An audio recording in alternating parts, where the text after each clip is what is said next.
bloccato a letto per 1 mese e mezzo a causa di un cinghiale. È lo scotto che un ciclista veneziano ha dovuto pagare per aver fatto una banale pedalata sui Colli, dove il problema dei cinghiali si sta facendo sempre più pesante. L'incidente è avvenuto qualche giorno fa a Castelnuovo di Teolo, una delle zone più amate dai ciclisti di tutto il Veneto per la varietà di percorsi e soprattutto per l'aria buona che si può respirare alle pendici del Monte Venda.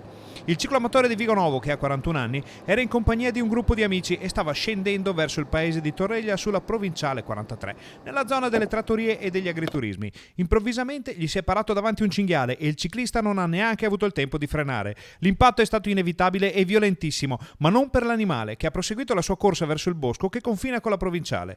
Non è andata altrettanto bene al cicloamatore, che è caduto a terra ed è finito contro il guardrail sotto gli occhi dei compagni di gita.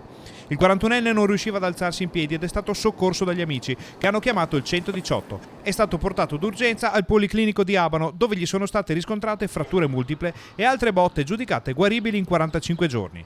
È stato anche sottoposto a un intervento chirurgico di riduzione della frattura scomposta al malleolo, con l'inserimento di una placca e delle viti, mentre per le altre lesioni si è deciso il trattamento conservativo. Ora il malcapitato annuncia battaglia, ma la trafila per i risarcimenti di questi infortuni è molto lunga e complessa. Quella dei cinghiali sui Colli Euganei è infatti una situazione che da tempo sta colpendo in modo drammatico l'agricoltura, ma a questo punto sono in molti a pensare che si tratti anche di un problema di incolumità di ciclisti e amanti delle passeggiate.